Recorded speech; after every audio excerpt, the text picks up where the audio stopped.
सभी को नमस्कार, गुड इवनिंग। कैसे हैं आप लोग? कैसे हैं आप लोग? और आप सब लोग अच्छी तरीके से अपना अपना काम भी कर रहे हैं। हर हर महादेव कह रहे हैं कि गुरुजी अब पहले जैसे तूफान नहीं रहे, तूफान रहता है। मेरे दोस्त, आप घबराओ मत। हमारे गुरुजी चल रहे हैं, तुम्हारे गुरुजी धीरे धीरे आ रहे हैं और बहुत जल्द उस तूफान में जो तूफान तुम देखना चाहते हो, यानी जब तक एग्जामिनेशन का नोटिफिकेशन आता है 4.0 का, तब तुम फिर से पुराने तूफान में आ जाएंगे, पुराने रूप में आ जाएंगे और बच्चे किसी तरह का दिक्कत नहीं होगा। अभी क्या दिक्कत हो रहा है? अभी भी नहीं हो रहा है। अब क्या मैं उछल कूद करूंगा तो समझेगा कि पहले जैसे तूफान में आ गया हूँ? उछलना कूदना नहीं है, काम करना है। ठीक है भाई। वॉइस क्लियर नहीं है? वॉइस देखिए क्या प्रॉब्लम है। तो आइए हम लोग क्लास स्टार्ट करते हैं। आपके सामने आज का पहला क्वेश्चन है 23.43 और 43 पर रेकरिंग है।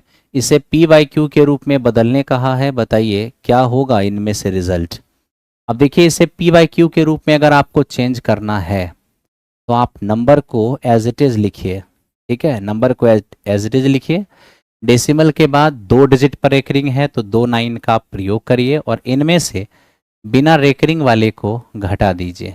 ठीक है, तो आराम से यहाँ पर रिजल्ट आ जाएगा 2320 और बटे 99। तो 2320/99 ऑप्शन नंबर ए आया है। आप में से जिनका ऑप्शन नंबर ए रहा होगा करेक्ट रहा होगा। ठीक है, आइए 2 नंबर क्वेश्चन की ओर चले। 2 नंबर क्वेश्चन देखिए क्या है। 2 की पावर n प्लस 2 की पावर n-1 बाई 2 की पावर n+1 और -2 की पावर n। देखिए यहाँ ये 2 की पावर n और प्लस 2 की पावर n-1 को हम 2 की पावर n और बटे 2 की पावर 1 लिख सकते हैं। ठीक है, उसी तरह से ये 2 की पावर n+1 है, इसको हम 2 की पावर n और इंटू 2 लिख सकते हैं और माइनस ये 2 की पावर n हो गया। अब ऊपर से हम 2 की पावर n अगर कॉमन लेते हैं तो यहाँ से 1 + 1/2 आ जाएगा और नीचे में अगर 2 की पावर n कॉमन लेंगे तो यहाँ पर 2 - 1 हो जाएगा। अब आप ये देख लीजिए 2 की पावर n से 2 की पावर n हमारा चला गया, तो ये फाइनली हमारे पास 3/2 हो गया। 3/2 इस क्वेश्चन का आंसर ऑप्शन नंबर ए। जिनका भी ऑप्शन नंबर ए आया होगा सही रहा होगा। आओ मेरे दोस्त नेक्स्ट क्वेश्चन पर चले। a + b अगर 7 है और a × b 12 है, ये तो हमें दिख ही रहा है कि 4 और 3 रखने से 7 होगा और 4 × 12 हो जाएगा। जब वैल्यू एज्यूम हो जाए इतना सिंपल से तो बैठा दीजिए। 4 का स्क्वायर 16, 4 × 12, 3 का स्क्वायर 9, रिजल्ट कितने हो जाएंगे 13। तो इस तरह से ऑप्शन नंबर 20 क्वेश्चन का आंसर हो गया और क्वेश्चन नंबर 3। आइए 4 नंबर क्वेश्चन पर चले। 4 नंबर क्वेश्चन क्या है।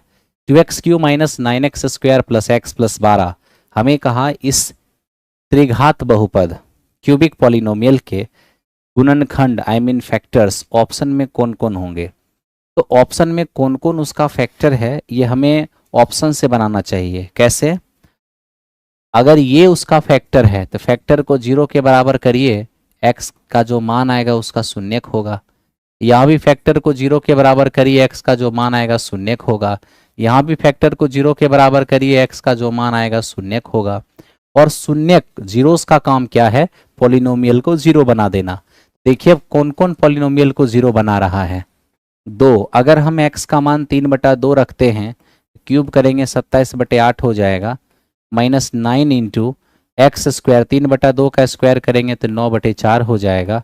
प्लस ये 3/2 है और प्लस हो गया 12। यहाँ से आप देख सकते हैं ये आपका 4 हो जाएगा। 27/4 में 81/4 और ये हमारे पास 3/2 है। क्या किया जाए यहाँ पर? तो देखिए 3 का क्यूब 27 है, ये हमारा 81 है। ठीक है, प्लस x और प्लस 12 देखते हैं क्या होता है। यहाँ पहले एलसीएम ले लीजिए ना। ये हो गया आपका 27 और माइनस ये 81। ठीक है, और ये 2, ध्यान से देखना 0 कहाँ बना रहा है ये। 9x² 81/4 है, 27/4 है, 3/2 है। ठीक है, देख लेते हैं। अब यहाँ पर क्या हो जाएगा, 2 दूनी 4 तो 3 दूनी 6 हो जाएगा।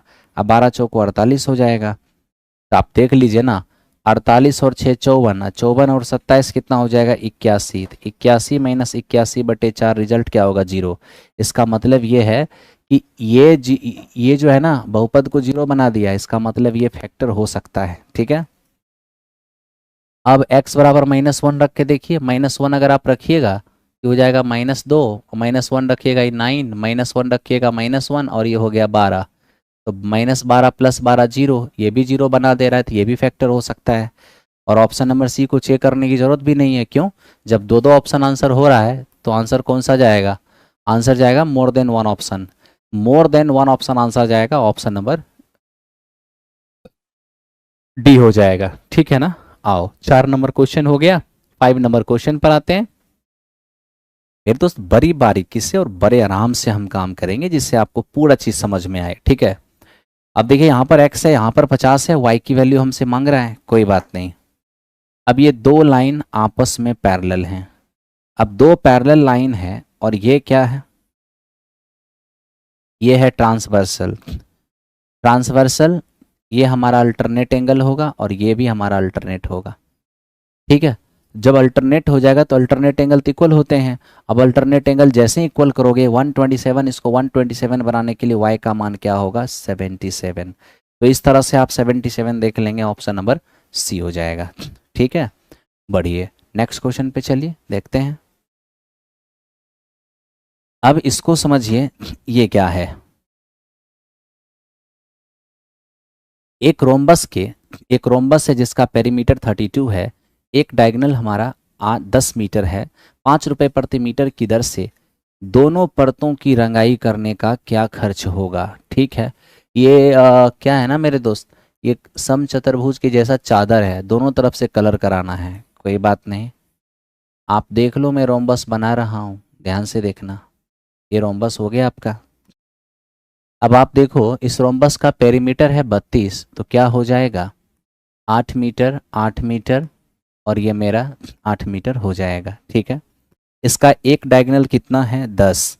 आपको पता होना चाहिए कि रोम्बस के दोनों डायगोनल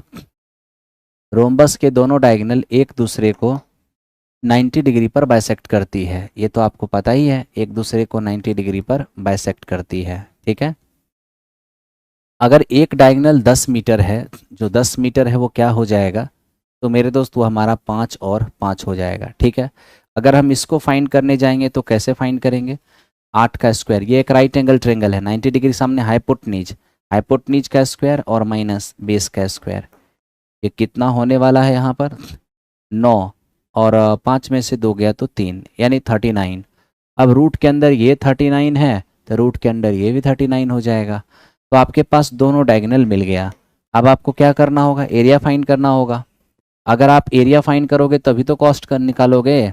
एरिया क्या होता है 1/2 d1 और इंटू d2, है ना।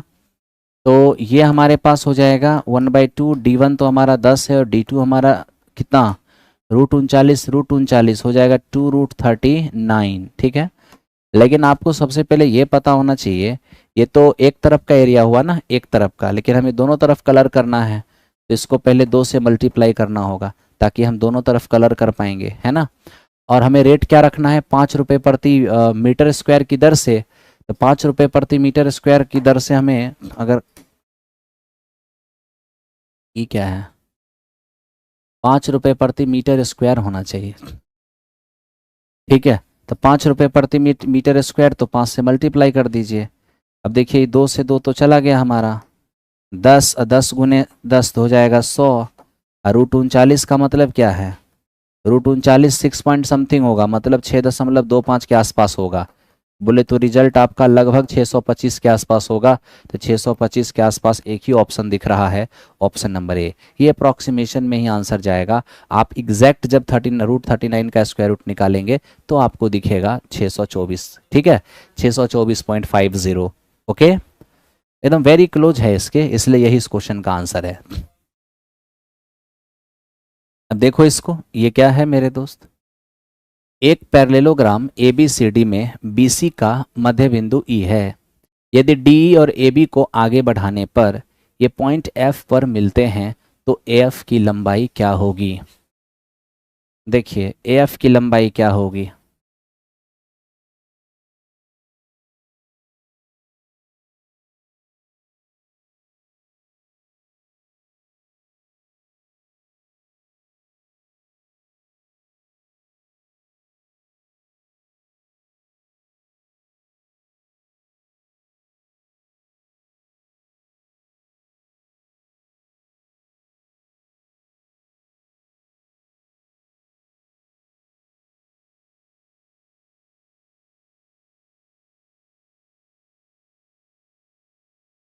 ये पैरेललोग्राम है,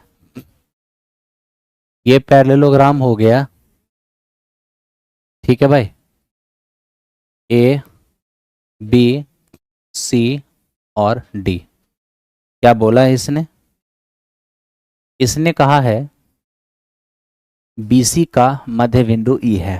ठीक है, बीसी का जो मिड पॉइंट है वो आपके पास ई है। डीई और ए बी को आगे बढ़ाने से एफ पर मिलता है। डीई को आगे बढ़ाइए, डीई यानी इस डीई को आगे बढ़ाना है। ठीक है, जो किससे मिलता है? ए बी को आगे बढ़ाने पर, ठीक है, ए बी को आगे बढ़ाने पर एफ पर मिलता है। ओके, अब आप ध्यान से देखिए, सबसे पहले अगर ये पैरेललोग्राम है तो इसकी जो लंबाई होगी वो इसके बराबर होगी, इसमें तो कोई दिक्कत नहीं है। पैरेललोग्राम के आमने सामने का साइड इक्वल होता है। अब अगर हमसे क्या पूछा, ए एफ का मतलब क्या हो गया? पूरा यहाँ से यहाँ एफ हमें मान चाहिए। ठीक, कोई बात नहीं। सबसे पहले आप इस ट्रेंगल में चलिए और देखिए क्या हो सकता है इस ट्रेंगल में। अब देखिए, जब कभी भी किसी क्वाड्रिलेटरल में क्रॉस रूप से दो लाइन एक दूसरे को काट रहा हो तो वहाँ सिमिलरिटी या कॉन्ग्रुएंसी से ही सवाल बनता है और बड़े आसानी से बनता है। मैक्सिमम चांस उसी का रहता है। तो आज ही आप देख लीजिए ना, अब ये जो है वो इसके पैरेलल है, ये है ट्रांसवर्सल, तो ये वाली एंगल और ये वाली एंगल क्या होगा? अल्टरनेट एंगल से इक्वल हो जाएगा। ये वाली एंगल और ये वाली एंगल क्या होगा? वर्टिकली अपोजिट एंगल से इक्वल होगा, है ना। और फिर देखो ये दोनों पैरेलल, ये ट्रांसवर्सल, तो ये वाली एंगल और ये वाली एंगल ये क्या होगा? ये भी अल्टरनेट एंगल से इक्वल होगा। तो अब एक त्रिभुज के तीनों कोण दूसरे के तीनों कोण के बराबर, तो एंगल एंगल एंगल सिमिलरिटी से सिमिलर हो गया। और जब दो ट्रायंगल सिमिलर हो तो आप ये देखो कि क्या कोई दो साइड बराबर है? तो अभी इसका तीनों एंगल इसके तीनों एंगल के बराबर है। तो मेरे दोस्त एंगल एंगल एंगल सिमिलरिटी से ये ट्रायंगल और ये ट्रायंगल हो गया सिमिलर। अब जब दो सिमिलर ट्रायंगल में अगर बराबर कोण के सामने की एक पेयर साइड भी इक्वल हो गया तो वो सिर्फ सिमिलर नहीं कॉन्ग्रुएंट हो जाएगा। तो देखो इक्वल तो है ही, अल्फा के सामने का जो साइड है और अल्फा के सामने इसमें जो साइड है इक्वल तो है ही। तो दो सिमिलर ट्रायंगल में अगर मेरे दोस्त दो साइड इक्वल है, इसका मतलब ये सिर्फ सिमिलर नहीं, ये कॉन्ग्रुएंट है, सर्वांगक्षम है। और जब सर्वांगक्षम है तो बराबर कोण के सामने की भुजा बराबर हो जाएगी। तो बराबर कोण के सामने की भुजा बराबर होगी तो देखिए इसके सामने अगर ये ए है तो मेरे दोस्त इसके सामने ये भी ए होगा, क्योंकि बराबर कोण के सामने की भुजा बराबर हो जाएगी। और ये हमारा ए है तो ये हमारा ए हो ही जाएगा। आप कहोगे हाँ जी सर, तो हमको क्या चाहिए था? एफ। अगर ए एफ की बात करें तो ए प्लस ए कितना हो जाएगा?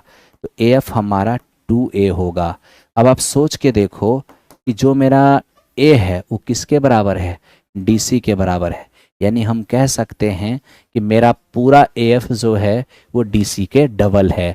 पूरा एफ डीसी का डबल होगा, है ना। तो हमसे पूछा क्या था? एफ का मान, तो एफ का मान डीसी का भी डबल कह सकते हो और साथ ही साथ 2, है ना। और किसका डबल कह सकते हो? तो पूरा एफ जो है वो ए बी का भी तो डबल है। कहोगे हाँ जी, ए बी का भी डबल है। तो मेरा पूरा एफ जो होगा वो ए बी का डबल होगा और डीसी का भी डबल होगा। तो ऑप्शन हमारा ए बी के फॉर्म में था तो हम डीसी को क्यों देखने जाएं? सीधा सीधा हम कह सकते हैं कि पूरा का पूरा हमारा ए एफ जो है वो ए बी का डबल है, ए बी का डबल। ठीक है मेरे दोस्त, चलो नेक्स्ट क्वेश्चन पे आ जाओ। 8 नंबर क्वेश्चन पर, 2 मीटर लंबे गार्डन रोलर का व्यास 1.4 मीटर है, 5 राउंड में कितना एरिया वो समतल कर पाएगा। देखिए ये हमारे पास ग्राउंड रोलर है,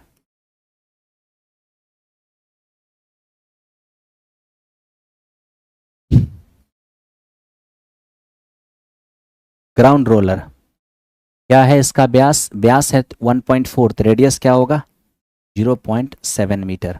डायमीटर का आधा ही तो रेडियस होगा, ठीक है भाई। इसके अलावा क्या है, इसकी जो लेंथ है, ये पूरा पूरा लेंथ हमारा 2 मीटर है, ये 2 मीटर हो गया। Very good. कह रहा है कि ये 5 राउंड में कितना एरिया समतल करेगा। एट फर्स्ट एक राउंड में देख लो ना, एक राउंड में एक कितना एरिया समतल करेगा। एक राउंड में कितना समतल करेगा, जितना इसका कर्व सरफेस एरिया होगा। कर्व सरफेस बोले तो 2πr/h, 2 पाई का मान 22/7 और r कितना है, तो r मेरे दोस्त हमारा हो जाएगा 0.7 और इनटू लंबाई कितना है 2, इतना मीटर स्क्वायर। ये हुआ एक राउंड में इतना समतल करेगा, है ना।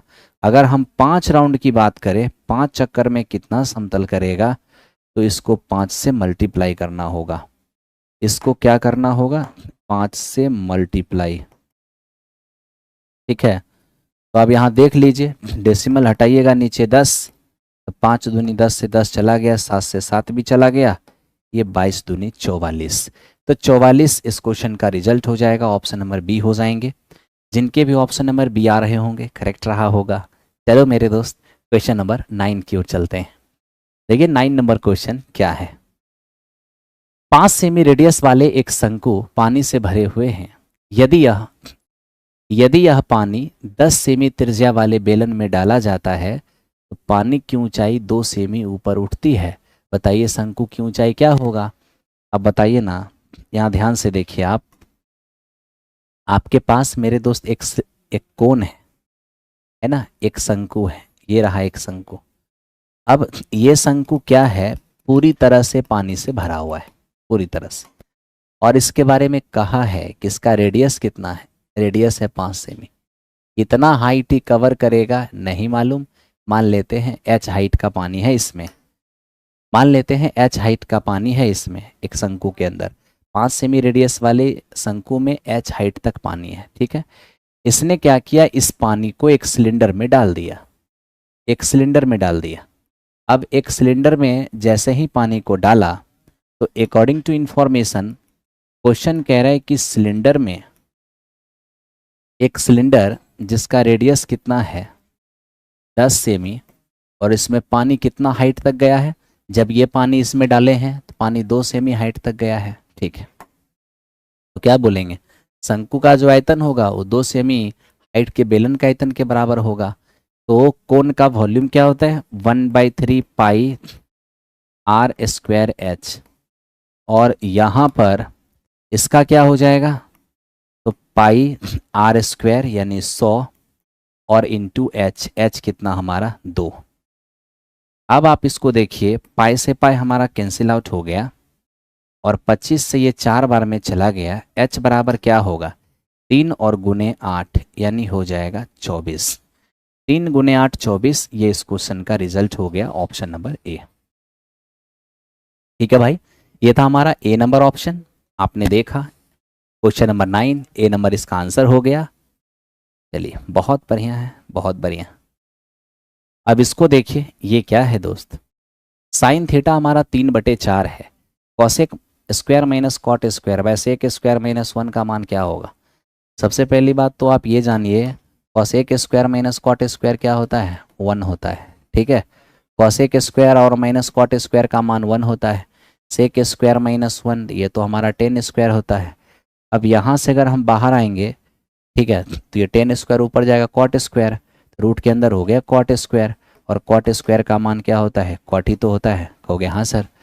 अब देख लो यहाँ पर, अगर हम मेरे दोस्त ये हाइपोटनीज है और ये आपका परपेंडिकुलर है, बेस निकालने जाएंगे तो 16 माइनस 9 रूट के अंदर 7 होगा।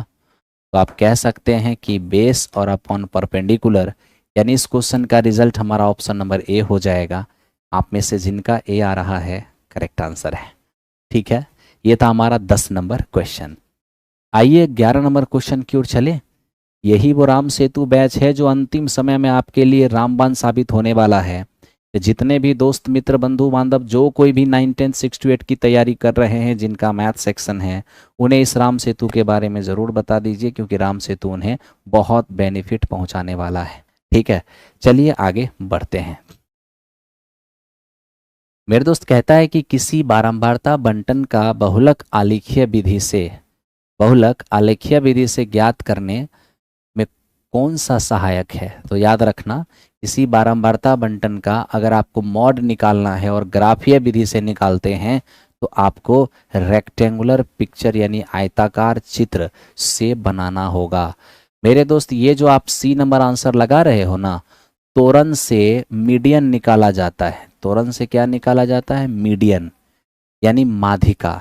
तो तोरण से माध्यिका निकाला जाता है, लेकिन रेक्टेंगुलर पिक्चर से यानी आयताकार चित्र से हम लोग क्या निकालते हैं? बहुलक निकालते हैं। शब्दों का ध्यान रखना। ये देखो क्या है, एक रेलगाड़ी एक समान चाल से 90 किलोमीटर की दूरी तय करती है। यदि वह अपनी स्पीड को 15 किलोमीटर पर आवर से बढ़ा ले, ठीक है, तो उस यात्रा में उसे 30 मिनट कम लगते हैं। रियल स्पीड क्या होगा? अब देखिए, 90 किलोमीटर की वो डिस्टेंस ट्रेवल कर रहा है, ठीक है। पहले वो एक्स की स्पीड से जा रहा था और अब क्या किया? अपनी स्पीड को 15 से बढ़ा लिया। एक्स की स्पीड से जाएगा तो ये टाइम, 15 बढ़ा लेगा तो ये टाइम। अब इसी दोनों टाइम का जो अंतर है वो 30 मिनट यानी कि आधे घंटे का अंतर है। क्या करें? ऑप्शन पुट करिए। ऑप्शन पुट आप जैसे ही करते हैं 45, तो देखिए अगर 45 पुट करेंगे ना तो ये 45 होगा और 45 प्लस 15 60 होगा। ये तो सीधा 2 हो जाएगा और ये हो जाएगा 1.5, जो बिल्कुल आधे घंटे को सेटिस्फाई कर देगा। इसका मतलब है कि रियल स्पीड कितना है? 45। अब रियल स्पीड 45 लेके आए हैं, एकदम करेक्ट रहा होगा आपका। इसके विषय में देखो मेरे दोस्त, ये क्या है? देखो ये हमें कह रहा है यदि समीकरण x² minus B x plus 1 के वास्तविक मूल संभव नहीं है।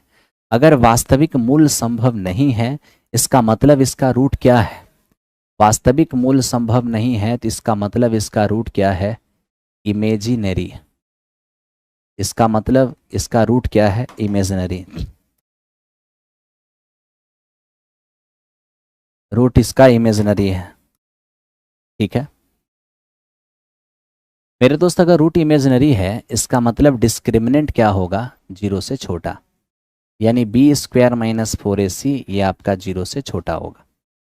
तो देखिए कंपेयर अगर करते हैं, ax² plus bx plus c बराबर 0। आप देख लीजिए a का मान कितना है? 1 है। b² करेंगे, b का मान तो b ही है, माइनस 4ac, a का मान 1 है, c का मान 1 है, लेस देन 0। यानी आप देख पाएंगे कि b² माइनस 4 ये है लेस देन 0। लेस देन 0 का मतलब क्या हो गया? माइनस में। तो देखिए किस किस ऑप्शन से ऐसा संभव है। अब देखिए पहला ऑप्शन से अगर काम करते हैं तो b का मान -3 और से बड़ा और 3 से छोटा, ये हो सकता है -2, -1, 0, 1 और 2। अगर हम इसमें से मान लो कि 2 रख देते हैं तो 2 का स्क्वायर 4 - 4 0 हो जाएगा, जबकि मुझे 0 से छोटा चाहिए, यानी ये संभव नहीं है। अगर हम इसकी बात कर लें, कह रहा b का मान 2 से ज़्यादा, तो 2 से ज़्यादा का मतलब क्या है? 3 4 इस तरह से रखोगे। अगर आप 3 भी रख लेते हो b का मान, तो 9 - 4 पॉजिटिव आएगा, निगेटिव नहीं आ पाएगा, इसलिए आंसर नहीं जाएगा। अगर इसकी बात करते हैं तो b का मान -2 से बड़ा यानी कि 1, ध्यान देना, -1, 0 और 1, बस -2 और 2 के बीच में तो यही है। तो इनमें से अब कोई भी मान रख लीजिए, -1 रख लीजिए चाहे 1 रख लिए, है ना। तो आप b का मान +-1 कुछ भी रख लीजिए, +1 या -1, तो आप देखिएगा ये 1 - 4 जो कि हमारा -3 और निश्चित तौर पर 0 से छोटा हो जाएगा। यानी कि इस तरह से हमें ये समझ में आ गया कि ये जो हमारा ऑप्शन है, ऑप्शन नंबर बी, ये गिवन इन्फॉर्मेशन को वेरीफाई कर दिया, इसलिए इस क्वेश्चन का आंसर हो गया। ठीक है, मैं सत्यपाल यादव देवरिया की धरती से प्रणाम करता हूँ। पटना की धरती से ढेर सारा आशीर्वाद मेरे दोस्त, ढेर सारी शुभकामनाएं। काम कीजिए, बहुत अच्छा लगेगा। वैसे मन जिसका क्या हो गया? नेगेटिव क्यों? क्यों मन नेगेटिव होगा मेरे दोस्त?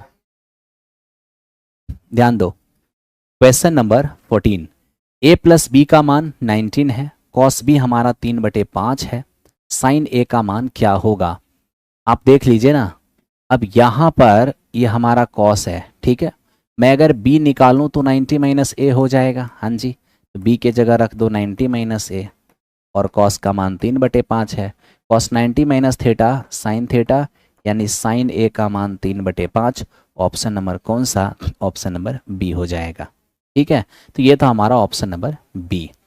आइए अब ऑप्शन नंबर क्वेश्चन नंबर 15 की ओर चलते हैं। क्या है 15 नंबर क्वेश्चन?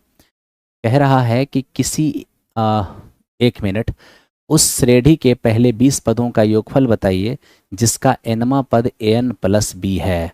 अब आप सोचिए, अगर किसी का nवा पद, ठीक है, किसी का nवा पद अगर an और प्लस बी है, n प्लस बी है, तो मैं पूछता हूँ nवा पद को ही क्या कहते हैं? nवा पद को ही मेरे दोस्त, ये मत कह देना कि लास्ट टर्म कहते हैं। हाँ, लास्ट टर्म कहते हैं, बात सही है, लेकिन आपको ये सोचना होगा कि इस एपी में कितने पद हैं? 20 पद हैं। तो जिस एपी में 20 पद होगा उसका अंतिम पद कौन होगा? 20वां पद होगा। तो आप सबसे पहले पहला पद निकाल लीजिए, तो ए के जगह 1 रखिएगा तो ए प्लस बी आएगा। और इसी तरह से अगर हम यहाँ 20वां पद निकालने जाएंगे तो ए और एन के जगह 20 रखेंगे प्लस बी, तो हमारा हो जाएगा 20a और प्लस बी, ठीक है। तो देखो, हमने फर्स्ट टर्म भी निकाल लिया और सीरीज का हमने लास्ट टर्म भी निकाल लिया।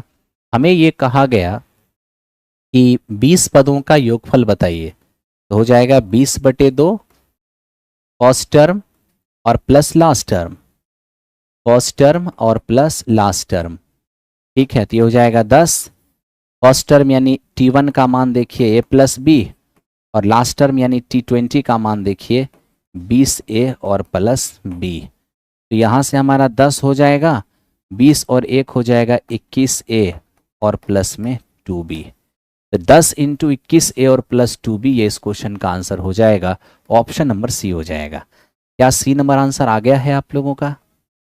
एकदम सी नंबर आया होगा, सही है, बिल्कुल। अब मेरे दोस्त आ जाओ 16 नंबर क्वेश्चन पर। देखो 16 नंबर क्वेश्चन है क्या?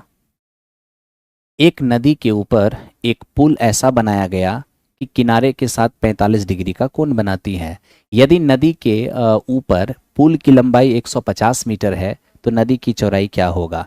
अब देखिए मेरे दोस्त, ये अपना क्या है, हम ये देख पा रहे हैं कि ये हमारा नदी है, ठीक है, ये हमारा नदी है मेरे दोस्त।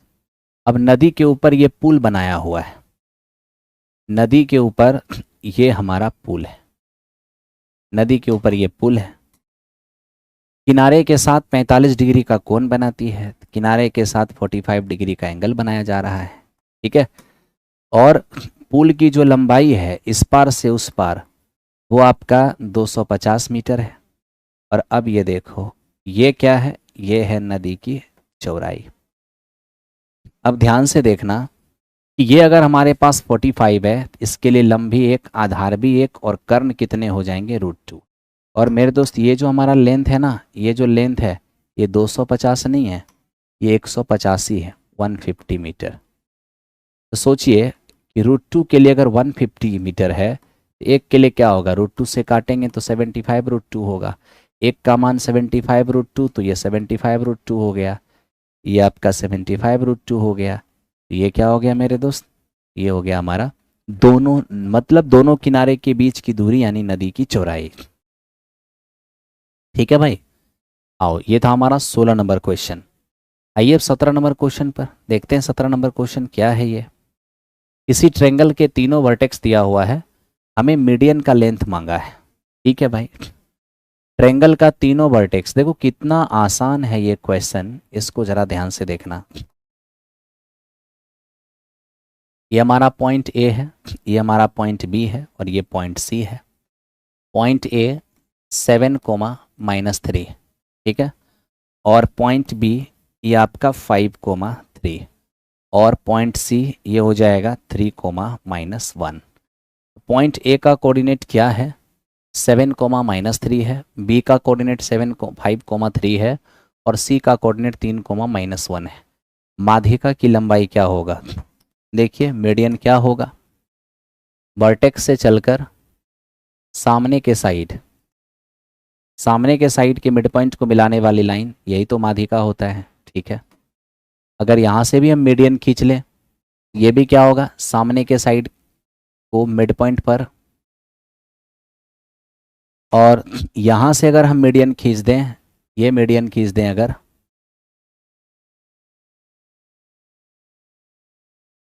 तो आप देख लीजिए अगर ये मीडियन हम खींच दें यहाँ पर तो क्या हो जाएगा, ये भी हमारा बाइसेक्ट हो जाएगी।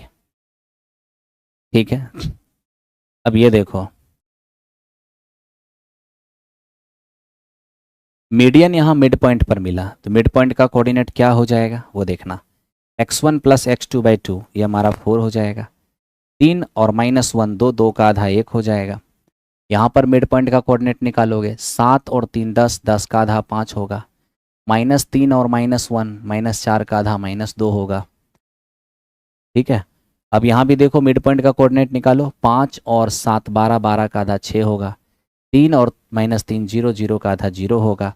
तो इस तरीके से आपने क्या किया, तीनों साइड का मिड पॉइंट ले लिया। अब क्या होगा, मीडियन निकालना होगा। एक मीडियन हमारा AD है, एक मीडियन हमारा BE है और एक मीडियन हमारा CF है। अब तीनों मीडियन को आप बारीकी से निकालो। देखिए अगर मुझे AD का लेंथ निकालना होगा, AD 2 पॉइंट के बीच का डिस्टेंस, x के डिफरेंस का स्क्वायर हो जाएगा 7 - 4 का स्क्वायर, प्लस y के डिफरेंस का स्क्वायर -3 - 1 का स्क्वायर, ये हो जाएगा हमारा 5। अगर हम BE फाइंड करेंगे, BE 5 - 5 यानी 0 का स्क्वायर 0, और 3 -+2 5 का स्क्वायर 25, तो यहाँ से भी 5 आएगा। और अगर हमें CF निकालना है, CF 6 - 3, तो 3 का स्क्वायर हो जाएगा, -1 और ये 0, तो कितना हो जाएगा, ये 9 और 1, तो हो जाएगा ये √10। तो इस तरह से तीनों मीडियन आप फाइंड कर पाए option number B. Option number B क्या हो गया, इसका तीनों मीडियन हो गया। आप में से जिनका ऑप्शन नंबर बी आया होगा, करेक्ट आ रहा होगा। अरे मेरे दोस्त मेरा साउंड ही कम है, हम कम जोर से बोलते ही हैं, ज़्यादा जोर से बोलेंगे तो मेरा भी गला फट जाएगा ना मेरे दोस्त, गला फट जाएगा खामखा, फिर हम अपंग ही तो हो जाएंगे, और मुझे अपंग नहीं होना है। ठीक है, आपको पढ़ाना है, आपके बाद भी पढ़ाना है, आप आपके बाल बच्चा, आपके नाती पोता को भी पढ़ाना है। ठीक है, आपके बाल बच्चा को भी पढ़ाना है, आपके नाती पोता को भी पढ़ाना है।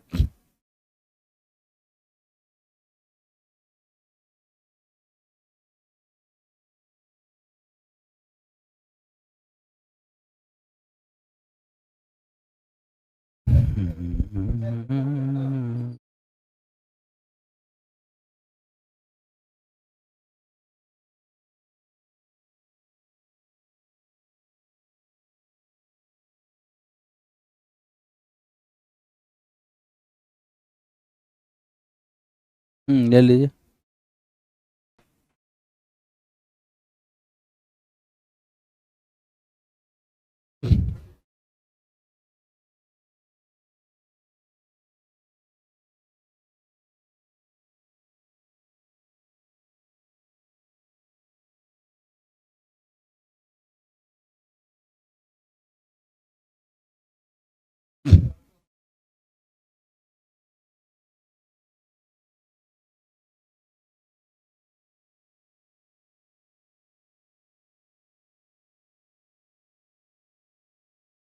ध्यान दो भाई, इसको समझो।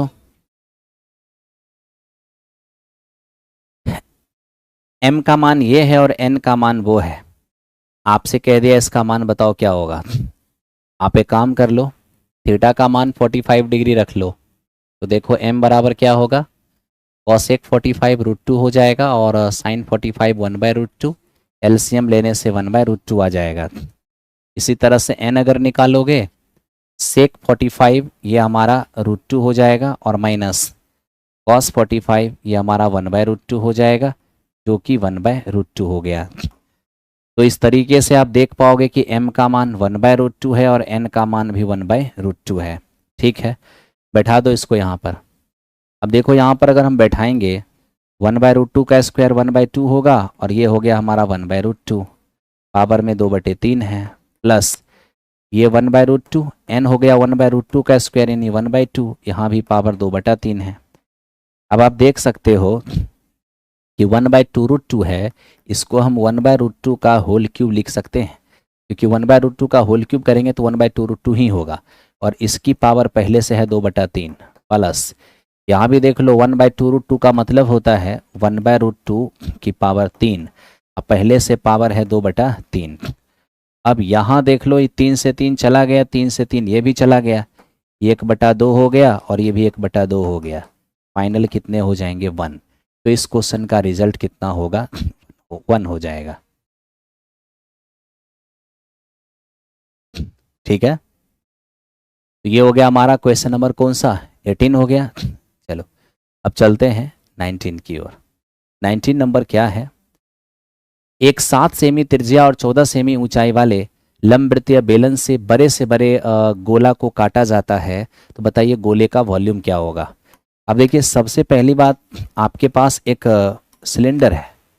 अब मेरे दोस्त देखो, जैसे कि हमारे पास एक सिलेंडर है, मान लो ये हमारे पास एक सिलेंडर है, ठीक है, ये सिलेंडर।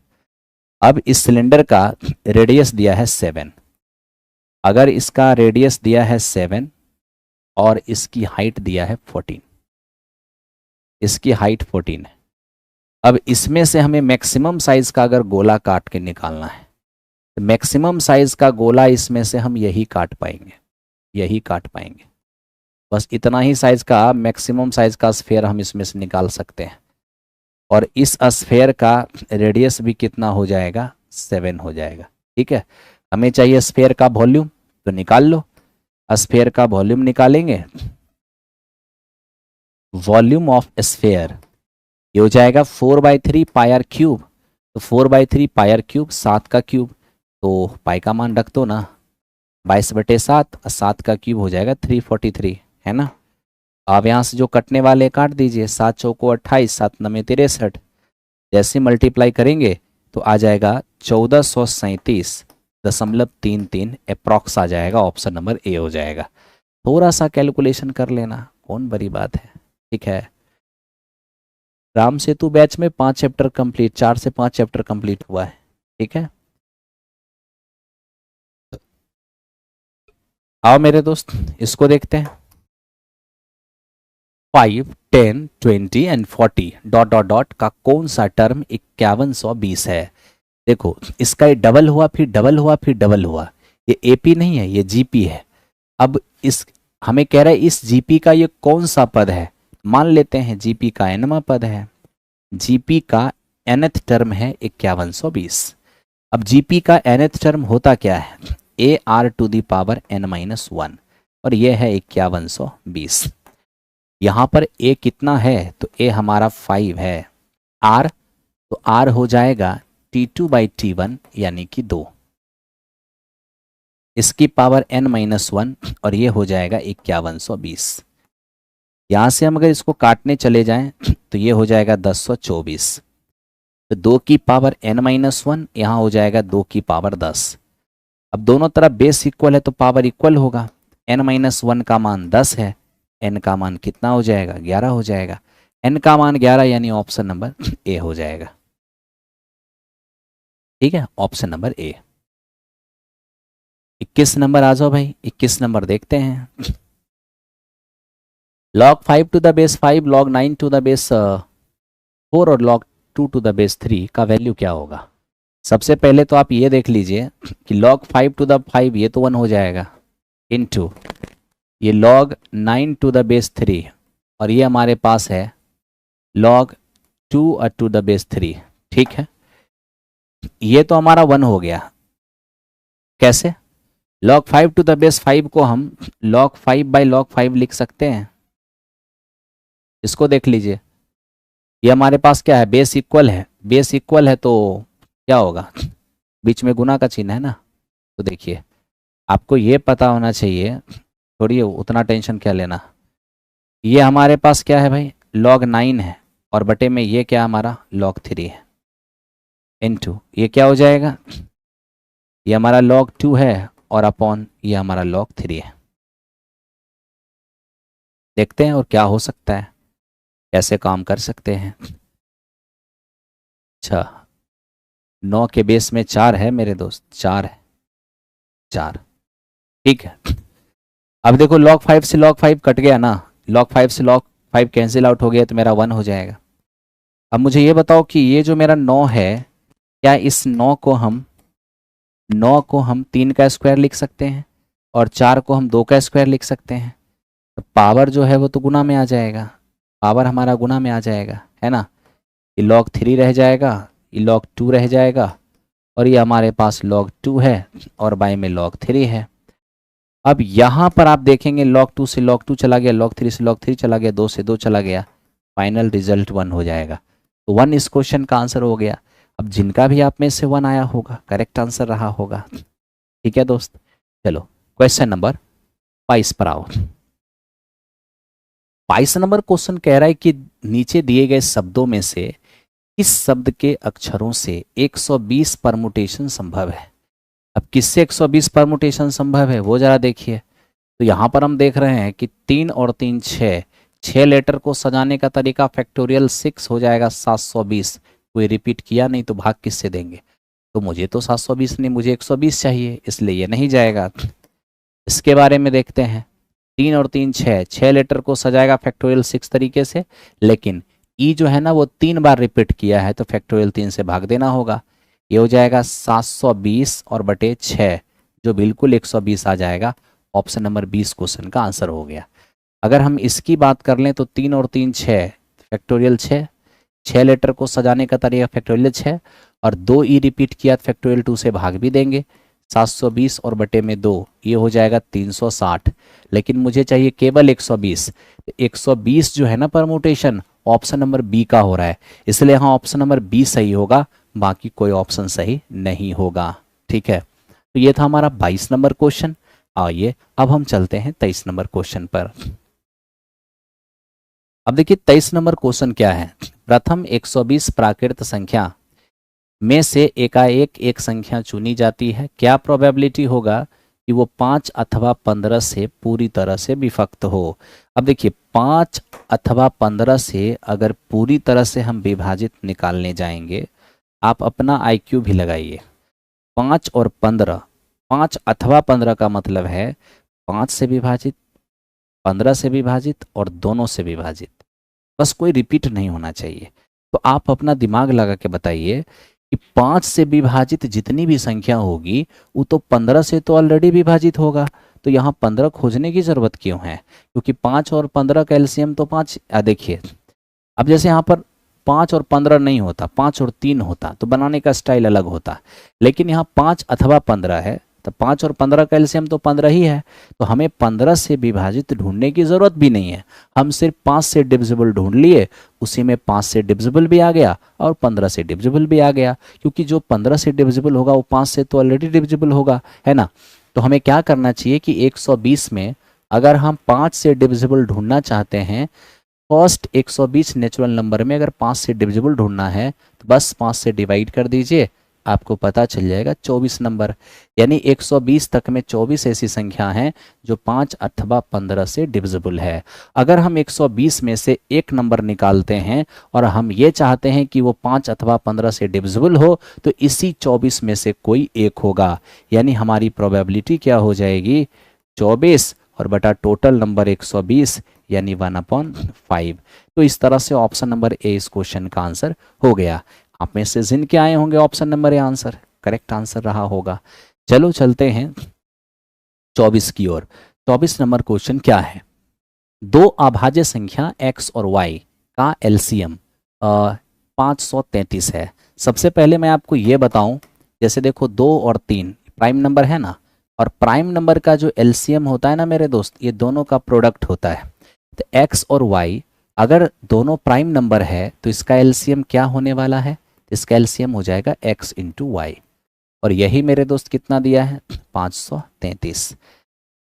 अब दो प्राइम नंबर का प्रोडक्ट है यहाँ पर, अब ढूंढो वो दोनों प्राइम नंबर कौन सा है। तो ऑप्शन के हिसाब से देखो ना, एक 11 है ना, पहले ऑप्शन के हिसाब से मत ढूंढो, अपना तुम दिमाग लगाओ, काट के देखो क्या होता है। क्या ये 5 3 3 3 6 5 11, 2 3 से कटेगा नहीं, 7 से काट के देखो, 7 7 49, बिल्कुल नहीं। 11 से, 11 चौको 44 नहीं। 13 से, 13 तिया 39, बच कितने जाएंगे 14 143। 13 कम 13 और 13 कम 13। अब देखिए यहाँ पर 13 से हमें ये डिविजिबल दिख रहा है, अगर 13 से हम डिविजिबल निकालने चले जाएं तो 13 तिया 39 हो जाएगा, बचेंगे कितने, बच जाएंगे यहाँ से 14, 143।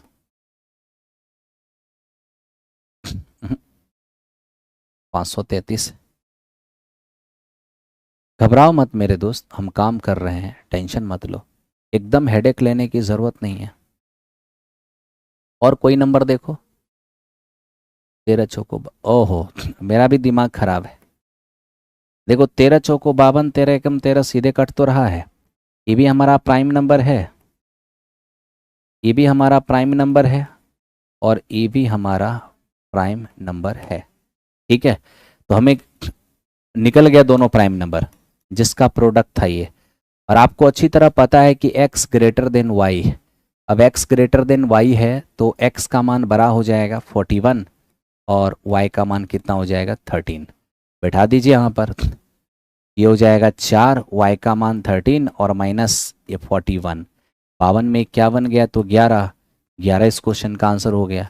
ऑप्शन नंबर ए हो जाएगा, ज़्यादा टेंशन लेने की ज़रूरत नहीं है। ठीक है, आओ भाई, ये तो हमारा 24 नंबर क्वेश्चन। 25 नंबर क्वेश्चन पर आते हैं। क्वेश्चन नंबर 25, एक आइसोसेलेस राइट एंगल ट्रायंगल का पेरीमीटर क्या होगा यदि इसका एरिया 200 सेमी स्क्वायर है। देखिए, एट फर्स्ट आपको ये जानकारी होना चाहिए कि आइसोसेलेस राइट एंगल ट्रायंगल का मतलब क्या होता है। राइट एंगल ट्रायंगल है तो एक एंगल 90, और आइसोसेलेस तो दो साइड बराबर। हाइपोटेन्यूज किसी के बराबर हो नहीं सकता, तो परपेंडिकुलर और बेस को ही होना पड़ेगा। अब ये देखिए मेरा ए है और ये भी मेरा ए है, तो ये क्या हो जाएगा, ये मेरा √2a हो जाएगा। ठीक है, अब आप एरिया देख लो, 1/2 perpendicular into base, perpendicular into base क्या हो जाएगा, ये हमारा 200। ए स्क्वायर की वैल्यू क्या हो गया 400, यहाँ से ए की वैल्यू क्या होगा 20। अब ए की वैल्यू 20 आ गया तो मेरा ये 20 हो गया भाई, ये भी मेरा 20 हो गया, और ये मेरा 20√2 हो गया। मुझे क्या चाहिए पेरीमीटर, अगर पेरीमीटर चाहिए तो सारे साइड को मुझे जोड़ना होगा, 20 20 और वो 20√2, तो 20 20 और 20√2, तो हो जाएगा 40 और प्लस 20√2। अब देखिए 40 और √2 का मान अगर रखते हैं 1.414, तो क्या हो जाएगा 40 प्लस ये 8 2 8 और 2, यानी फाइनल आपका 68.3 हो जाएगा। 68.3 इस क्वेश्चन का रिजल्ट होगा, ऑप्शन नंबर ए होगा। अब जिनका आप में से ये आ रहा होगा, करेक्ट रहा होगा। ये था हमारा 25। आइए अब 26 की ओर चलें। देखिए कह रहा है एक नियमित बहुभुज के बाहरी कोण और आंतरिक कोण का अनुपात इतना है, तो बताइए ज़रा बहुभुज में कितनी भुजाएं होंगी। देखिए आपको पता होना चाहिए कि interior angle plus exterior angle बराबर 180। ठीक है, और इन्हीं का रेशियो दिया हुआ है। मैं अगर अनुपात की राशि x मान लूँ तो इंटरनल हमारा 5x है, एक्सटर्नल x है बराबर 180। 6x का मान अगर 180 है तो x का मान क्या होगा 30। अब x का मान जैसे ही 30 हो गया, इसका मतलब है कि आपका एक्सटर्नल निकल गया 30। अब साइड कितने होंगे, तो वो बहिष्कोण का योगफल एक्सटीरियर एंगल का सम 360, जिसमें 1 एक्सटीरियर से डिवाइड करेंगे तुरंत पता चलेगा नंबर ऑफ साइड कितना होगा। तो नंबर ऑफ साइड यहाँ पर कितने हो गए 12 हो गए। नंबर ऑफ साइड यहाँ पर 12 हो गए। बनाने के बहुत सारे तरीके हैं, कोई भी तरीका यूज़ कर सकते हो। अब इसे देखिए, ये क्या है, पढ़िए इसको। प्रत्येक 8 से इकाई वाले दो समांतर जीवाएं एक वृत्त में एक दूसरे से 6 इकाई की दूरी पर है, वृत्त की त्रिज्या क्या होगी। अब सबसे पहली बात तो यहाँ देखिए, कुछ कुछ पॉइंट ऐसे होते हैं जिसको आपको बस भरवली समझना होता है। जानते हैं, अगर इक्वल साइज का दो समान लंबाई की दो जीवा है और दोनों पैरेलल है, तो वो सेंटर के एक तरफ कभी नहीं होगा, क्योंकि सेंटर के एक ही तरफ आप खींचोगे ना तो ओवरलैप कर जाएगा, है ना।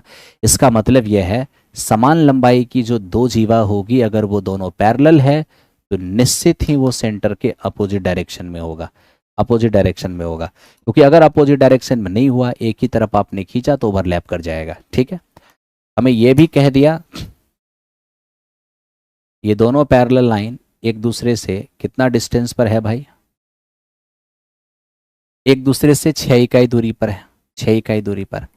अब आपने एक चीज तो पढ़ा ही होगा, क्या, समान लंबाई की जीवा सेंटर से समान दूरी पर होती है। अगर ये जीवा 8-8 है ना, तो सेंटर से जितना डिस्टेंस इसका होगा उतना ही डिस्टेंस इसका होगा। जब दोनों के बीच का डिस्टेंस 6 दिया हुआ है और मुझे पता है कि सेंटर से इक्वल डिस्टेंस पर होगा, तो 6 में ये भी 3 हो जाएंगे और ये भी 3 हो जाएंगे। हाँ जी, ये देखो, ये हमारे पास क्या है मेरे दोस्त, एकदम ध्यान से देखना। ये जो पूरा 8 है ना, ये 4-4 हो जाएंगे। ये पूरा 8 है वो हमारा 4-4 हो जाएगा। 4-3 तो ये कितना होगा, ये हमारा 5 होगा। तो इस तरह से हम 5 लेके आ गए हैं, कोई दिक्कत नहीं है। ठीक है भाई, एनी प्रॉब्लम, नो। बढ़िए, एकदम प्यार से समझिए, कहीं दिक्कत नहीं है। एक व्यक्ति की आयु उसके 3 बच्चों की आयु के योग का 4 गुना है। ठीक है, 6 साल के बाद उस व्यक्ति की आयु अपने तीनों बच्चों के योगफल का डबल हो जाएगा, उस व्यक्ति की वर्तमान आयु क्या होगी। एक काम कीजिए, ये उसका 3 बेटा है ना, 3 बेटा और वो फादर है। 3 बेटे का मतलब तीनों बेटे का उम्र का योगफल अगर x मान लें, ठीक है, तीनों का योगफल अगर x है तो पिताजी इसके 4 गुने हैं तो 4x हो जाएंगे, हैं। ये हमारा क्वेश्चन का फर्स्ट लाइन का। अब कह रहा है 6 साल के बाद, अगर 6 साल के बाद आएंगे ना, 6 साल के बाद, तो पिताजी तो 6 ही बढ़ेंगे, लेकिन यहां पर क्या होगा, ये तीन बच्चे हैं तो 6-6 तो तीनों बढ़ेंगे, तो वृद्धि कितना होगा, 18 की वृद्धि हो जाएगा। तो ये हो जाएगा x + 18, है ना। अब देखिए, प्रेजेंट में पिताजी का एज तीनों बेटे के एज का 4 गुना है, तीनों बेटों के एज के योगफल का 4 गुना। ठीक है, 6 साल बाद पिताजी 6 बढ़ गए, लेकिन ये 3 लड़का है तो 6-6 तीनों बढ़ेगा तो 18 बढ़ेगा। ये हो गया 6 साल बाद एज। कहता है 6 साल बाद पिताजी का एज तीनों बच्चे के एज के योगफल का डबल है। कोई बात नहीं, 4x + 6 ये हो जाएगा 2x और +36, यहाँ से x का मान क्या हो जाएगा, 15। अब जैसे मैंने x का मान 15 लाया, क्या चाहिए था मुझे, उस व्यक्ति की प्रेजेंट एज चाहिए था, 4 × 15 60 हो जाएगा। तो 60 इस क्वेश्चन का आंसर है, ऑप्शन नंबर ए हो जाएगा। आज मेरे दोस्त मेरी तबीयत थोड़ी सी ठीक नहीं थी और इसलिए सुबह में मैंने कोई क्लास नहीं लिया था, और जब मैं इवनिंग में आया क्लास लेने के लिए तो एप्लीकेशन गड़बड़ थी। ये समस्या आज का था, तो इसलिए ज़्यादा आप लोग टेंशन ना लो, अपने टाइम पे सारा कुछ होना है। ठीक है भाई, आगे बढ़ो। देख रहे हो, Bihar state 2025 paper 1 19th maths के लिए 10 सेट अवेलेबल हैं। ठीक है, जा कर के आप लोग एप्लीकेशन पर 1 बाय 1 करके सेट दीजिए और बेहतरीन तरीके से आप अपनी एस्टेट की प्रिपरेशन को फाइनल राउंड में पहुंचाइए। ठीक है,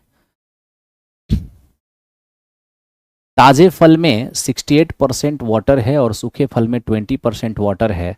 100 केजी ताजे फल से कितने केजी सूखे फल बनेंगे।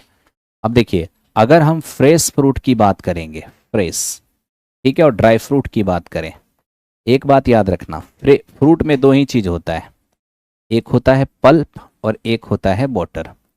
अब आपको समझ में नहीं आया होगा पल्प क्या होता है। आप जब संतरे का रस निचोड़ते हैं, एक तरफ लिक्विड और एक तरफ जो डस्ट निकलता है ना, वो डस्ट ही पल्प कहलाता है। तो किसी फ्रूट का वजन बढ़ता या घटता है डस्ट की वजह से, सॉरी वाटर की वजह से, लेकिन उसमें पल्प की मात्रा ऑलवेज सेम रहती है। तो हमें कहा कि जब फल ताज़ा था तो उसमें 68% पानी था। 68% पानी का मतलब है 32% पल्प, तभी तो 100% पुड़ेगा। अब फल जब सूख जाता है तो वाटर लेवल 20% हो जाता है। इसका मतलब है कि उस समय पल्प की मात्रा कितना, 80% दिखता है। ठीक है, अब वही चीज हम यहां पर अगर लिख लें, पल्प और वाटर का रेशियो ले लें, ताज़ा फल का और ड्राई फ्रूट का, तो देखिए क्या होगा। 32 और 68, 8 चौको 32, 17 चौको 68, नीचे 20 चौको 80 और 20 एकम 20।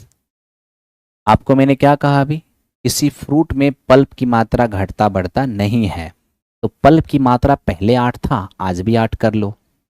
तो ये 8 था, इसे 8 बनाने के लिए 2 से मल्टीप्लाई करेंगे, यहाँ 2 से मल्टीप्लाई करेंगे, तो यहाँ भी हमें करना होगा। ठीक है भाई, पल्प की मात्रा मैंने सेम कर लिया। अब देखो इनिशियल में फ्रेश फ्रूट का वजन क्या है, ड्राई फ्रूट का वजन क्या है, 8 और 17 ये फ्रेश फ्रूट है, 8 और 2 10 ये हमारा ड्राई फ्रूट है। यही जो फ्रेश फ्रूट है ना, इसका वजन 100 kg दिया हुआ है। 25 का मान 100 kg है, तो एक का मान क्या होगा, 4 kg। बताओ 10 का मान क्या होगा, 40 kg हो जाएगा।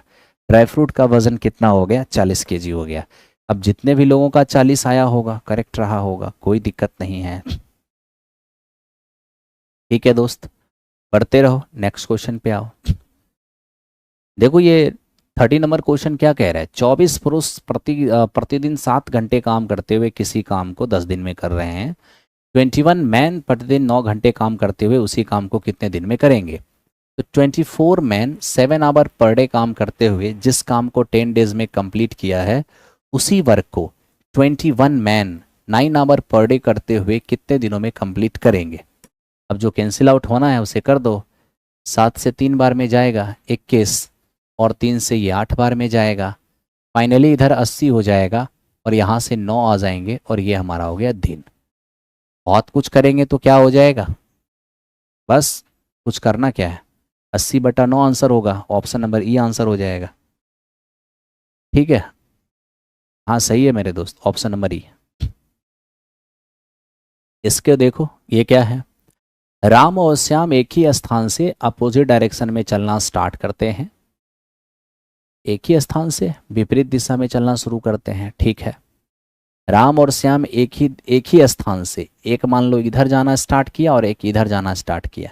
ठीक है, एक की स्पीड कितना है, 3 किलोमीटर पर आवर, और एक का स्पीड कितना है, 5 चौको 20 और 1 21, 21/4 किलोमीटर पर आवर। अब एक ही स्थान से दो व्यक्ति अपोजिट डायरेक्शन में, एक इधर चला और एक इधर चला, मेरे दोनों के बीच में 44 किलोमीटर का फासला कितने देर में बनेगा। कोई बात नहीं है, आप टाइम निकाल लो। जब दोनों अपोजिट डायरेक्शन में जाएगा तो दोनों के बीच में कितने का डिस्टेंस चाहिए, 44 किलोमीटर। रिलेटिव डिस्टेंस हो गया 44 किलोमीटर। और स्पीड क्या काम करेगा, अपोजिट डायरेक्शन में ऐड होकर काम करेगा। 21/4 और प्लस में 3 हो जाएगा 44 और बटे 12, यानी 33 और बटे 4, 4 जाएगा ऊपर, 11 चौको 44, 11 3 क्या हो जाएगा, 16/3। 16/3 का मतलब क्या हो गया, 5 सहित 1/3 आवर। ठीक है, 5 सहित 1/3 आवर, 5 घंटा पूरा पूरा, 1/3 आवर को 60 से गुना करके मिनट में चेंज करो तो 20 मिनट हो जाएगा, 5 घंटे 20 मिनट, 5 घंटे 20 मिनट। ओके, आइए अब नेक्स्ट क्वेश्चन की ओर चलते हैं। नेक्स्ट क्वेश्चन को देखिए, एक व्यक्ति धारा की दिशा में 49 किलोमीटर की दूरी 7 घंटे में और धारा के विपरीत दिशा में 36 किलोमीटर की दूरी 9 घंटे में तय करते हैं, धारा की चाल क्या होगी। देखिए, धारा की दिशा बोले तो नाव प्लस धारा, धारा की दिशा में 49 किलोमीटर की दूरी 7 घंटे में, यानी 7 किलोमीटर पर आवर। धारा के विपरीत 36 किलोमीटर की दूरी 9 घंटे में, धारा के विपरीत 36 किलोमीटर की दूरी 9 घंटे में क्या हो जाएगा 4 किलोमीटर पर आवर। अब आप यहाँ देखिए, स्ट्रीम से स्ट्रीम चला गया हमारा, 2 बोट हो गया और 7 4 हो जाएंगे 11। ठीक है, हमें क्या चाहिए था, धारा की स्पीड चाहिए था ना, तो घटा लो ना भाई, घटा लो, घटा लो, नाव को ही हटा दो। 2 स्ट्रीम हो गया और ये हो जाएगा 3, ये हो जाएगा 1.5। ऑप्शन नंबर ए इस क्वेश्चन का आंसर हो गया, ऑप्शन नंबर ए। चलो अब इसको देखते हैं ये क्या है। आर एक लक्ष्य परीक्षा में 85% अंक लाता है और 450 अंक प्राप्त किया है। ध्यान दो पहली बात, आर को लक्ष्य परीक्षा में 85% अंक प्राप्त करना है। 85% अंक प्राप्त करने का मतलब ये हुआ कि उसका टारगेट था कि मुझे 85 प्राप्त करना है। ठीक है, उसने क्या किया, एग्ज़ाम दिया, उसको 450 मार्क्स लाए, आया उसको 450 मार्क्स, है ना, जो कि लक्ष्य से कितना कम रह गया, 35%। यानी जितना उसको लक्ष्य चाहिए था, जितना का वो टारगेट किया था, 35% उसको और चाहिए, तब जाके वो टारगेट के बराबर होता है ना। इसका मतलब है कि उसको 85% मार्क्स चाहिए था और उसने मेहनत भी की और 450 मार्क्स लाया भी। अब 85% मार्क्स चाहिए था, उसने मेहनत भी की और 450 मार्क्स लाया भी, लेकिन ये जो 450 मार्क्स है ना, ये टारगेटेड मार्क्स से 35% कम है, यानी इसको 35% और चाहिए था टोटल में से। ठीक है, तब जाके ये 85 के बराबर हो पाता। 85 में आके 35 घटेगा तो 50% हो जाएंगे, 50% का मान 450, तो 100% का मान क्या हो जाएगा जी, तो ये हमारा हो जाएगा 900। तो ये एग्जामिनेशन कितने का था, 900 का। ठीक है, आगे लिखता है कि लक्ष्य को पूरा करने के लिए उसके द्वारा प्राप्त अंकों के प्रतिशत में कितने प्रतिशत की वृद्धि होनी चाहिए।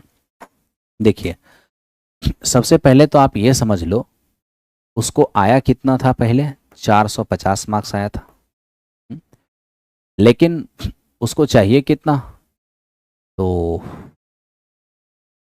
उसको चाहिए था 85%। मेरे दोस्त अगर 85% निकालते हैं फुल मार्क्स का, 85%, तो आप देख लीजिए, 9 पचे 45, 9 अठे 72, 72 4 76, इतना इतना उसको चाहिए। आया था ये, चाहिए था ये, तो बताइए कितना कितना वृद्धि करना पड़ेगा, वृद्धि कितना करना पड़ेगा, इसमें से उसको घटाइए, तो ये हमारा हो जाएगा 15, 315 की वृद्धि करना होगा, किससे, 450 से, और इंटू 100। यहाँ से देख लीजिए 70% रिजल्ट आ जाएगा। ऑप्शन नंबर ए हो गया, ऑप्शन नंबर ए इस क्वेश्चन का आंसर हो गया। आइए अब 34 नंबर क्वेश्चन को देखें, आखिर 34 नंबर है क्या। एक विक्रेता दूध में पानी मिलाकर इस मिश्रण को सीपी पर बेचता है और 25% का लाभ कमाता है, तो बताइए उसमें वाटर और मिल्क का रेशियो क्या होगा। सिंपल सी बात है, 25% के लाभ कमाने का मतलब 1/4 का लाभ कमाना है ना, और 1/4 का लाभ कमाना तो 4 सीपी हो गया और 1 हमारा लाभ हो गया। और आप जान रहे हैं कि सीपी पर ही बेचा जा रहा है, तो सीपी पर बेचने का मतलब है कि जितना पानी मिलाएगा वही सिर्फ प्रॉफिट होगा। इसका मतलब जो प्रॉफिट है वही इसका पानी है, और जो इसका सीपी है वही इसका दूध है ना। तो सीधा सीधा सा हो गया, क्या चाहिए मुझे, वाटर और मिल्क चाहिए था। बोलो वाटर कितना है, वाटर हमारा 1 है, और मिल्क कितना है, मिल्क हमारा 4 है। 1:4 इस क्वेश्चन का रिजल्ट होगा, ऑप्शन नंबर ई हो जाएगा। ठीक है, बढ़िए नेक्स्ट क्वेश्चन पर। ये क्या कहा 25% की 2 लगातार कमी और 25% की 2 लगातार वृद्धि से कितना परसेंट कम है। 25% की 2 लगातार कमी, 25% की 2 लगातार वृद्धि से कितना परसेंट कम है। कोई बात नहीं, 25% की अगर आपको कमी करना है तो 1/4 की कमी, यानी 4 था, 1 कम होकर के 3, 2 बार कमी करना है ना, 4 से कम होकर के 3, इसका मतलब है ओरिजिनल वैल्यू 16 और कम होने के बाद 9 हो गया। ये हो गया कि दो लगातार कमी करेंगे तो ये कहानी होगा, लेकिन 25% की दो लगातार वृद्धि करेंगे तो 1/4 की वृद्धि होगा, यानी 4 से 1 बढ़कर 5, 4 से 1 बढ़कर 5, ये भी हमारा हो जाएगा 16 से 25। अब आपको दिमाग ये लगाना होगा, इनिशियल वैल्यू जो यहाँ है, इनिशियल वैल्यू वही तो यहाँ है, तो इसके लिए टेंशन क्या लेना है, नॉर्मल कंपैरिजन कर लीजिए। आपसे कहा कि दो लगातार कमी करने के बाद जो आएगा और दो लगातार वृद्धि करने के बाद जो हो जाएगा, तो दो लगातार कमी करने के बाद जो है, दो लगातार वृद्धि करने के बाद जो आएगा उससे कितना कम रहेगा। ये जो है ना, कमी करने के बाद वृद्धि के बाद जो आएगा उससे कितना कम है, तो आप कहेंगे 16 कम है। इससे 25 से इंटू 100 कितना हो जाएगा। कुछ तो गड़बड़ हो गया भाई, ओ सॉरी सॉरी सॉरी, 1 मिनट रुको, 1 मिनट। चीज़ों को समझ नहीं पाए, समझिए तब जाके मजा आएगा। 25% की दो लगातार कमी करने के बाद दो क्रमिक प्रतिशत कमी है ना, और 25% की दो लगातार वृद्धि करने से जो आएगा, यानी जो वृद्धि होगा वो कितना कम है। 25% की दो लगातार वृद्धि करने, दो लगातार कमी करने से जो कमी परसेंट होगा, और 25% की दो लगातार वृद्धि करने से जो हमारा वृद्धि प्रतिशत होगा उससे कितना कम होगा। तो मतलब ये हो गया कि यहाँ पर कितना कमी हुआ दो लगातार कमी करने के बाद 7, और यहाँ कितना वृद्धि हुआ दो लगातार वृद्धि करने के बाद 9। तो क्वेश्चन हमसे ना ये कह रहा है कि जितना की कमी हुआ और जितना की यहाँ पर वृद्धि हुआ, तो यहाँ वाली कमी यहाँ वाली वृद्धि से कितना कम है। तो मेरे दोस्त देख लो, यहाँ की जो कमी है वो यहाँ वाली वृद्धि से कितना कम है, 2 कम है। किससे, 9 से, और इंटू 100, यानी 22.22%। 22.22% इस क्वेश्चन का आंसर हो जाए। ठीक है ब्रदर, आ जाओ नेक्स्ट क्वेश्चन पे चलते हैं। ये देखो क्या है, उन कई वर्षों में 14% की साधारण ब्याज की दर पर उधार ली गई 16,000 रुपए की राशि कितना ब्याज देगा, यानी कितना ब्याज होगा जितने वर्षों में 10% पर एक निश्चित राशि का 3/5 भाग साधारण ब्याज के रूप में प्राप्त होगा। अब देखिए हमसे ये कहा है कि जो भी टाइम है 14% की रेट से इस प्रिंसिपल पर क्या ब्याज बनेगा। मतलब जिस टाइम में 14 की रेट पर उस पर हमें ब्याज पूछ रहा है, उसी टाइम में 10% की रेट से एक निश्चित राशि का 3/5 भाग साधारण ब्याज के रूप में प्राप्त होता है। तो हम एक काम करते हैं, उस निश्चित राशि को P मान लेते हैं। तो मेरे दोस्त ये जो निश्चित राशि को हम P मान लिए सेकेंड इन्फॉर्मेशन के अनुसार, और समय को अगर हम T मान लें, तो मुझे ये बताइए इस P प्रिंसिपल पर कितना ब्याज बनेगा। रेट है 10%, एक साल में 10%, तो T साल में क्या होगा 10T%। तो मेरे दोस्त प्रिंसिपल P मान लिए, एक साल में 10%, तो T साल में क्या हो जाएगा 10T% हो जाएगा। ये बनेगा आपका ब्याज। और क्वेश्चन कह रहा है कि यही जो ब्याज है ना, वो उस राशि के 3/5 के बराबर है, उस राशि के 3/5 के बराबर है। ठीक है, जिस राशि पर T वर्षों में 10% का ब्याज आप जोड़ रहे हैं, वो ब्याज उसी राशि के 3/5 के बराबर है। तो यहां से आप निकाल लीजिए T। आप T निकालने जाएंगे, 5 दूनी 10 होगा, तो T का मान आपका 6 हो जाएगा। तो 6 साल हो गया। कहने का मतलब यहां पर भी निकल गया 6 साल। आप समझ रहे हो ना। अब आपको जो इंटरेस्ट पूछा था शुरू में, उस 16,000 पर पूछा था। ठीक है, एक साल में 14%, तो 6 साल में क्या होगा 84%। 2 जीरो से 2 जीरो चला गया, 0, 16 चौको 64, 16 अठे 112, 112 और 6 118। यानी इस क्वेश्चन का रिजल्ट कौन सा हो जाएगा मेरे दोस्त, ऑप्शन नंबर E हो जाएगा। कैलकुलेशन देखो मैंने कुछ गड़बड़ कर दिया क्या? 16 चौको 64, 4 हो गया, और 16 अठे 112, 16। माथा खराब है मेरा भी, देखो दिमाग खराब है। 16 अठे 112 पढ़ रहे हैं, कितना बेवकूफ़ी वाला बात है। हैं? 16 चौको 64 है, 16 अठे 128, 128 में 6 जोड़ेंगे तो क्या हो जाएगा? 134। दिमाग खराब हो गया है, क्या करेगा? कैलकुलेशन लगातार चल रहा है, तो कभी कभी तो माइंड ऊपर नीचे हो ही जाएगा, उतना क्या टेंशन लेना है। अब इस पर आ जाओ मेरे दोस्त, ये देखो। आरिफ ने वार्षिक रूप से, अरे हुआ तो अब क्या रुलाएगा क्या? हम्म? हंसना स्टार्ट कर दिया, अब क्या रुलाना है? रुला के मानेगा? हो जाता है कभी कभी। देखो इधर, आरिफ ने वार्षिक रूप से चक्रवृद्धि होने पर 25% वार्षिक ब्याज की दर पर कर्ज लिया है। 3 वर्ष के बाद 15,625 रुपये का भुगतान करके वो चुका देता है। बताइए ऋण की राशि क्या हो जाएगी? यानी आपने क्या प्रिंसिपल लिया था, तो 25% अगर आपका रेट है ना, इसका मतलब 1/4 से आपका पैसा बढ़ेगा। ये प्रिंसिपल और ये हो गया अमाउंट। 1/4 से बढ़ने का मतलब 4 प्रिंसिपल 1 ब्याज के साथ 5 हो जाएगा। फिर मेरे दोस्त 4 प्रिंसिपल 1 ब्याज के साथ 5 हो जाएगा। फिर आपका 4 प्रिंसिपल 1 ब्याज के साथ 5 हो जाएगा। अब 3 वर्षों में आप देख लीजिए, इधर 64 हो जाएगा, इधर 125 हो जाएगा। यही जो अमाउंट है वो 15,625 दिया हुआ है। एक का मान क्या होगा? एक का मान क्या होगा? तो मेरे दोस्त यहाँ पर 15,625 और बटा 125 देख लीजिए।